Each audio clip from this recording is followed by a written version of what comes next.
이 늙은이가 살아온 세월이 순탄치 않았는데요. 과거를 떠올리면 어떻게 견디며 살았는지 제 스스로가 대견스럽다는 생각이 들어요. 많은 우여곡절을 겪었는데 제 사연의 가장 중요한 사람은 바로 제 딸입니다. 아직도 딸아이를 잊지 못하고 있는 어미의 이야기이니 같이 공감해 주시며 들어주시기 바랍니다. 저는 남편을 30이라는 나이에 만나 결혼했어요. 그때 당시에는 아주 늦게 결혼한 나이였죠. 남편과 저는 단칸방에서 시작한 가난한 부부였습니다. 그이는 트럭을 몰고 다니며 생선을 팔았고 저는 건물 청소부로 일하며 생계를 유지했답니다. 결혼한 지 1년 만에 딸아이를 낳게 되자 그이가 저에게 일을 그만두고 육아에만 신경 쓰라고 했어요. 남편 혼자서 벌어도 충분하다며 제가 힘들게 살지 않길 바랬죠. 그래서 저의 온 신경은 딸에게 집중되었고 24시간 동안 딸만 돌보며 사는 평범한 엄마이자 주부로 살았어요. 남편 홀로 고군분투하며 돈을 벌었는데 딸을 책임질 마음이 있어서 그런지 이전보다 훨씬 더 많은 돈을 벌어왔답니다. 돈 욕심이 컸던 남편은 어느 날부터 도박장을 들락거렸어요. 저는 그이가 그런 짓을 할 거라고는 꿈도 꾸지 못했죠. 도박장에서 돈을 다 잃고 들어온 날 저에게 고백해서 알게 되었답니다. 그이는 담보로 잡힌 트럭까지 잃어서 생계를 유지할 수단이 사라졌어요. 남편은 그날 이후로 일도 하지 않고 집에서 술만 퍼마셨습니다. 결국 딸을 굶기지 않으려고 제가 일을 시작했어요. 딸을 포대기에 감싸업고 건물 청소를 하며 돈을 벌었죠. 제가 그런 고생을 하는 동안 남편은 알코올 중독자가 되어 무서운 인간으로 변했답니다. 제 월급날이 되면 돈을 빼앗아 도박장을 가려고 했어요. 이 돈은 안 돼. 우리 딸 분유값이랑 기저귀 값이란 말이야. 2년이 하늘 같은 서방이 달라가면 줄 것이지. 어디서 때를 써? 내가 2배로 따올 테니까 당장 돈 내놔. 죽어도 안 돼. 그래? 그럼 죽도록 맞아봐. 그래야 정신 차리고 남편 귀한 줄 알지? 이래서 개집들은 맞아야 한다니까? 남편은 저를 개패듯이 두들겨 패고 돈을 빼앗아 갔습니다. 그리고 빈털터리로 집으로 돌아와 다시 술독에 빠져버렸죠. 그이의 폭력성은 점점 심해져서 제 얼굴만 보면 손찌검을 했답니다. 야, 니년 얼굴 보니까 재수가 없다. 아무래도 내가 화투판에서 돈을 잃는 게 니년이 내 기를 다 빨아먹어서 그런 것 같다고. 당신 정말 너무한 거 아니야? 나랑 채영이를 보면 가장으로서 제대로 살 생각이 들지도 않냐고. 이년이 어디서 남편을 가르쳐들어? 너나 니 딸년이나 계집인데 내가 왜 가장 노릇을 해야 하냐? 닥치고 돈 가지고 있으면 내놔봐. 그리고 이어지는 손찌검은 제 얼굴과 팔다리에 시커먼 멍을 남겼답니다.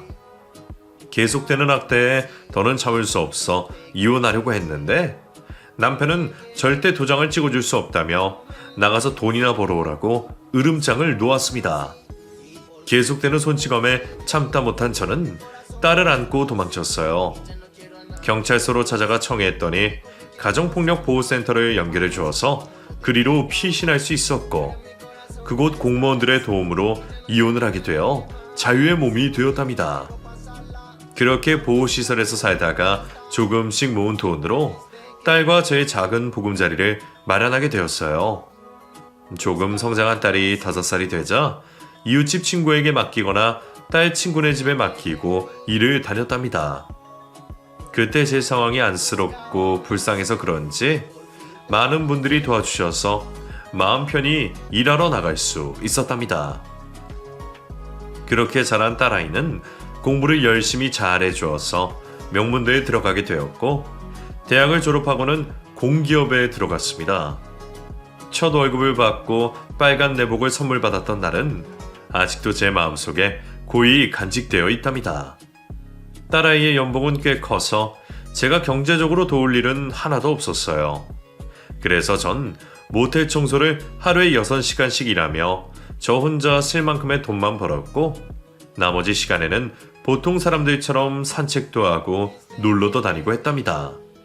시간은 빠르게 흘러 딸의 나이가 30이 되었고 결혼할 남자를 저에게 데리고 왔어요. 예비 사이는 작은 사업체를 운영하고 있었는데 제 마음에는 크게 들지 않았습니다. 사업이라고는 하지만 직원도 없는 데다 매출도 그저 그래서 제 딸이 훨씬 아깝다는 생각이 들었죠. 딸아이가 고생하지 않길 바라는 마음에 잠시 결혼을 반대했답니다. 정배군 좋은 사람인 건 알겠는데 아무래도 하는 일이 마음에 들지 않아. 안정적이지 않은 사업을 계속 끌고 가는 게 마음에 걸리네. 어머님, 지금은 비록 작지만 나중에는 크게 성공할 겁니다. 저 한 번만 믿어주십시오. 이보게, 결혼은 현실이야. 내가 온갖 고생을 다하고 살아와서 그런지 내 딸 남편감은 능력 있는 사람이었으면 좋겠네.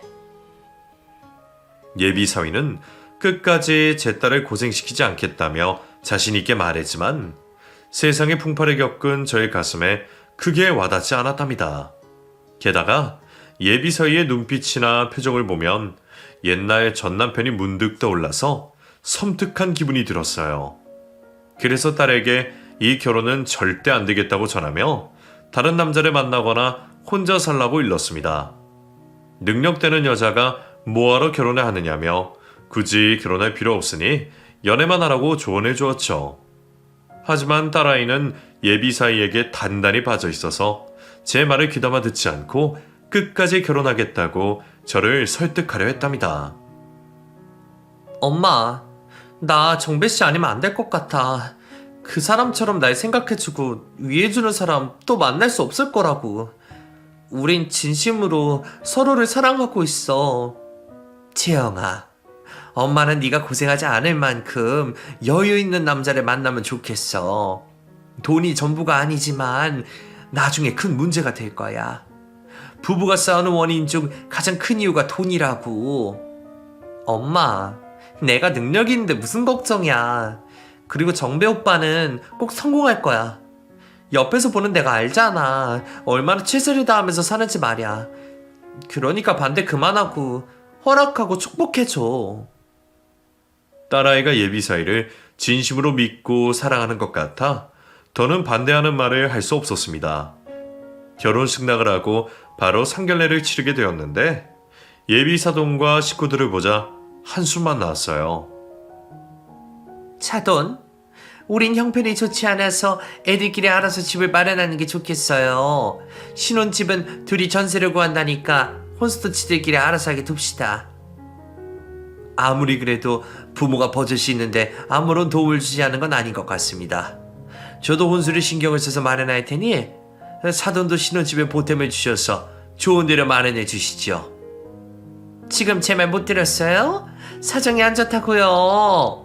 전 아들 장가 보내고 다음 달에는 딸도 시집 보내야 해요. 그런데 내 사이는 의사라고요. 거기에 들어가는 돈이 한두 푼이 아니니까 얘들은 대충 예식 올리고 살도록 해줍시다.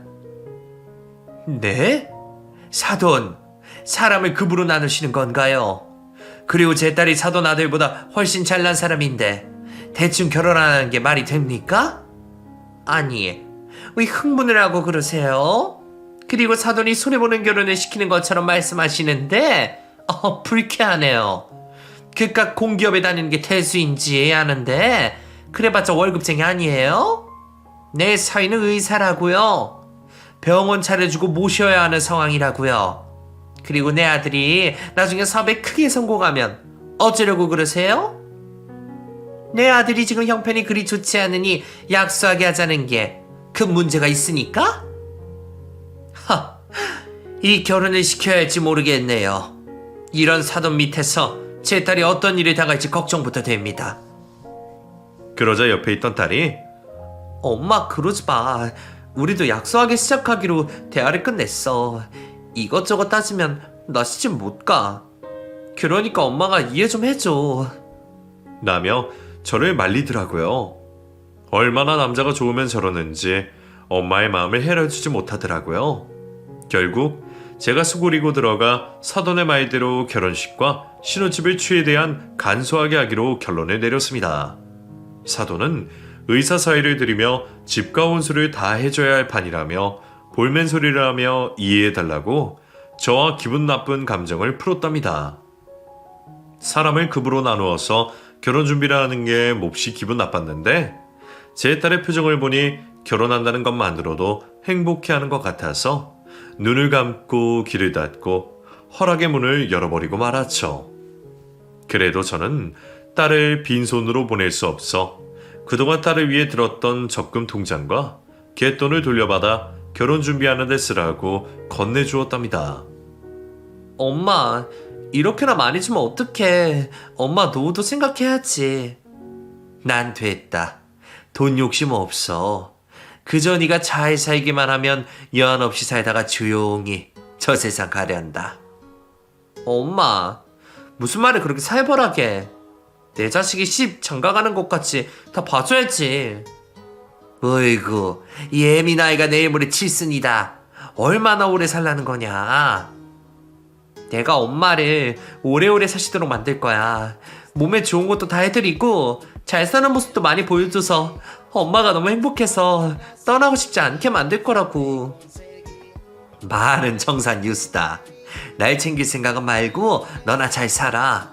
괜히 엄마 속 썩여서 더 늦게 만들지 말고. 알겠어, 엄마. 이 돈 고마워. 잘 쓸게요. 그렇게 딸과 사이는 작은 신혼집에서 시작하게 되었는데 2년 만에 좋은 아파트로 옮겼어요. 제 딸이 능력 있는 공기업 직원이었으니 가능한 일이었죠. 사이는 여전히 얼마 벌지 못하는 사업을 질질 끌고 가는 중이었고요. 그래도 딸이 사랑하는 배우자이니 장모로서 해줘야 할 것들 이상으로 잘해줬어요. 매주 반찬을 가져다 주는 건 물론이고 사이의 사무실에 찾아가 청소도 해주고 냉장고도 채워주고 돌아왔죠. 박서방, 요즘 사업은 어떤가? 아, 그냥 그래요. 열심히 하고 있는데 이렇다 할 결과가 나오지 않네요. 그럼 지금이라도 다른 직장에 다니는 건 어떤가? 장모님, 제가 지난번에도 말씀드렸지만 사업을 그만둘 생각은 없습니다. 분명 승산 있는 일이고 그동안 쌓아온 노력이 아까워서 그만두지 못한다고요. 그러니까 저한테 이래라 저래라 하지 말아주세요. 뭐야? 나는 자네가 걱정돼서 조언을 하는 거야. 그리고 내 딸이 계속해서 가장 노릇을 하는데 이런 말도 할 자격이 없나? 채영이가 문제 없다고 하잖아요. 이렇게 살아도 좋다고 했단 말이에요. 장모님, 이러실 거면 제 사무실에 그만 오세요. 괜히 일하는데 감정 상하게 하지 마시라고요. 저는 사이의 말을 듣자 제가 선을 넘은 것 같아 바로 사과의 말을 전했습니다. 미안하네. 이 장모가 무식해서 괜히 자네들 훈계를 했나 보네. 앞으로는 자네 믿고 기다릴 테니 열심히 해보게. 제가 괜한 오지랖을 부린 건가 싶어서 사이의 사무실에 가는 게 눈치 보였어요. 그래서 사이가 불편하지 않게 찾아가지 않았죠. 그런데 얼마 뒤 딸아이가 제 가슴 짜릿한 이야기를 해줬습니다. 손녀를 임신했다는 소식이었죠. 그때는 제가 딸아이를 임신했을 때보다 훨씬 더 큰 기쁨을 느꼈답니다. 나의 자식이 자식을 가졌다는 게 어찌나 신기하고 행복하던지 어떤 말로도 형용할 수 없었습니다. 그런데 걱정인 건 딸 채영이는 임신 중에도 회사를 빠지지 않고 나갔답니다. 사이가 능력이 있었더라면 육아휴직이라도 하면서 지낼 텐데 그렇지 않다 보니 가장 노릇을 계속 해야만 했어요. 이듬해 눈에 넣어도 아프지 않을 만큼 예쁜 소녀가 태어나자 제가 돌보는 날이 아주 많았습니다. 저야 행복한 일이니 얼마든지 저에게 손녀를 맡겨달라고 일러주었죠. 1년 뒤 손녀의 돌잔치 날에는 돌잡이를 시켰는데 제 쪽으로 엉금엉금 기어와서 박장대소하며 신이 났답니다. 딸아이는 아무래도 손녀가 저와 운명적인 사이인 것 같다며 나중에 손녀와 제가 둘이서만 같이 살 것 같다는 말까지 했어요. 엄마는 좋겠어? 손녀가 엄마를 제일 많이 따르고 좋아하니까 말이야. 우리 시어머니한테는 안기려고도 하지 않는데 말이야. 그거야, 내가 아름이를 매일 보니까 그렇지. 암튼 엄마랑 아름이랑 같이 있는 걸 보면 모녀 사이로 보인다니까? 늦둥이 딸을 안고 있는 것 같다고. 넌 농담도 잘한다. 이 엄마 이른이야. 이 나이에 늦둥이 딸을 보는 게 말이 되니? 뭐 그래도 아름이가 날 제일 많이 따르는 건 기정사실이니까 기분은 좋네. 엄마, 나중에 혹시라도 나한테 무슨 일이 있으면 우리 딸 잘 키워줘? 이 애끼, 그런 재수 없는 소리를 왜 하니? 무슨 일이 일어나길 기다리는 것도 아니고 말이야. 아이고, 내가 또 말실수를 했네. 미안해 엄마. 그냥 아름이 많이 예뻐해줘. 그렇게 1년의 시간 동안 할머니와 엄마, 장모로 열심히 잘 살았습니다. 딸의 가정이 행복하니 바라는 거라고는 사이가 제대로 자리를 잡고 딸이 편하게 엄마로 살기만을 바랬답니다. 하지만 발전 없는 사이는 여전히 잘 되지도 않는 사업을 끌고 나가는 중이었고 딸이 번 돈으로 모든 생활비를 충당했어요.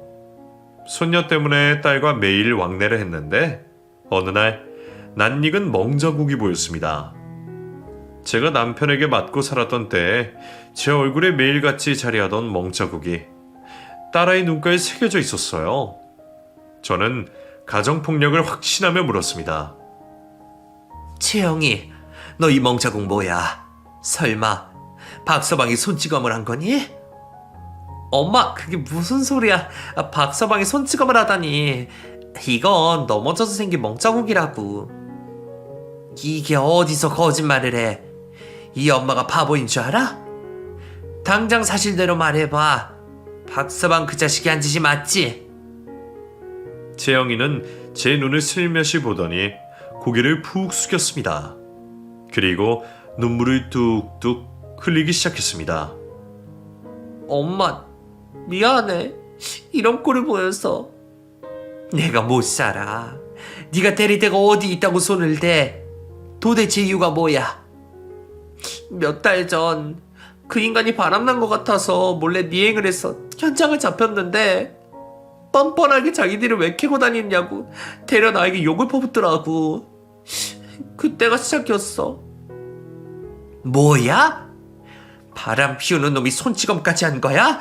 내 이놈을 당장. 엄마 참아.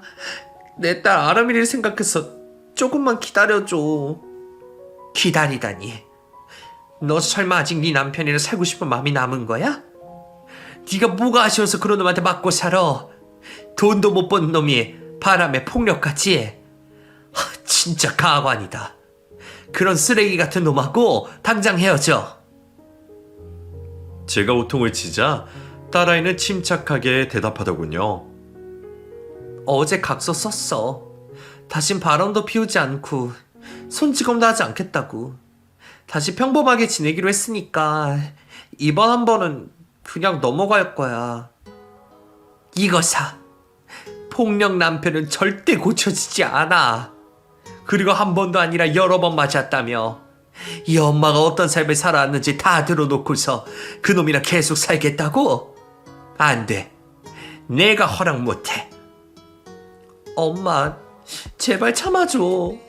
우리 아름이가 아빠 없이 크는 거 싫단 말이야. 내가 아빠 없이 자라봐서 아는데 많이 힘들다고. 채영이가 뜻밖의 말을 꺼내자 몹시 당황했습니다.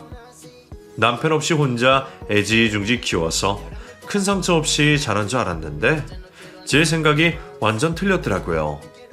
딸아이는 아빠 없이 자라면서 놀림도 많이 당하고 심지어 왕따까지 당했다고 하더군요. 재영아, 그렇게 힘들었니? 그런데 왜 엄마한테 말을 안 했어? 엄마한테 아빠라는 단어는 금기어잖아. 어렸을 때 아빠는 어딨냐고 물었다고. 날 엄청 혼냈잖아. 다신 아빠 얘기하지 말라면서 말이야. 그래서 혼자 꾹 참으면서 살아왔어. 엄마, 내 남편이 큰 실수를 했지만 내가 용서했으니까 가만히 있어줘. 난 내 딸이 나처럼 자라길 원하지 않아. 그 말을 듣자 제 입이 얼어붙고 말았습니다. 딸아이에게 무슨 말도 해줄 수 없었어요. 충고는 접어두고 미안함과 죄책감을 가지고 자리에서 일어나 집으로 돌아갔답니다. 다시 생각해도 채영이가 이혼을 하는 게 맞다고 생각했지만 홀로 자라온 게 힘들었다며 저를 원망하고 있는 것 같아 이혼을 부추기지 못했답니다. 저는 딸아이 말대로 사위가 각서까지 썼다고 하니 믿어보기로 했죠. 그날 이후 손녀를 저에게 맡기지 않았어요. 저에게 서운함을 털어놓더니 과거의 기억이 상기된 것 같았죠. 저 때문에 힘들게 자라왔다는데 거기서 더 할 말이 뭐가 있겠나 싶어 죄인이 된 심정으로 딸의 말을 받아들였답니다. 하루하루가 근심과 걱정이 그득해서 몰래 딸과 손녀의 얼굴을 보기로 했답니다. 퇴근해서 어린이집을 들러 손녀를 데리고 돌아오는 채영이를 아파트 모퉁이에서 보게 되었죠. 그런데 얼굴이 심하게 퉁퉁 부어 있었습니다. 제가 수십 년 전 남편에게 맞았을 때 불올랐던 것처럼 얼굴이 상해 있었어요. 순간 분노가 치밀어서 온몸이 사시나무처럼 벌벌 떨렸답니다. 저는 딸에게 이혼하라고 부추기는 대신 얼굴을 적골로 만든 사이놈을 찾아갔어요. 돈도 제대로 못 벌면서 바람 피우고 손찌검을 만나러 사업장으로 향했답니다. 이윽고 사무실 앞에 도착해 초인종을 울렸더니 낯선 여자가 문을 열어줬어요. 그리고 그 뒤에 사이의 얼굴이 보였답니다. 분위기를 보아하니 문을 열어준 여자가 상간녀로 보였죠. 저는 그 여자를 밀어버리고 사이놈에게 으르렁거렸습니다. 박서방, 자네가 내 딸을 손찌검했지. 그리고 이 여자랑 바람 피우고 있는 거 맞지? 장모님, 연락도 없이 여긴 웬일이세요? 그런데 뭐라고요? 손찌검이요? 또 바람을 피운다뇨. 이분은 제 사업을 도와주러 온 손님이세요. 지랄하고 자빠졌네. 내가 그 정도 눈치도 없는 줄 알아? 네 놈이 바람난 것도 모자라 내 딸을 때렸다며. 각서까지 썼다는 놈이 또 같은 짓을 저질러?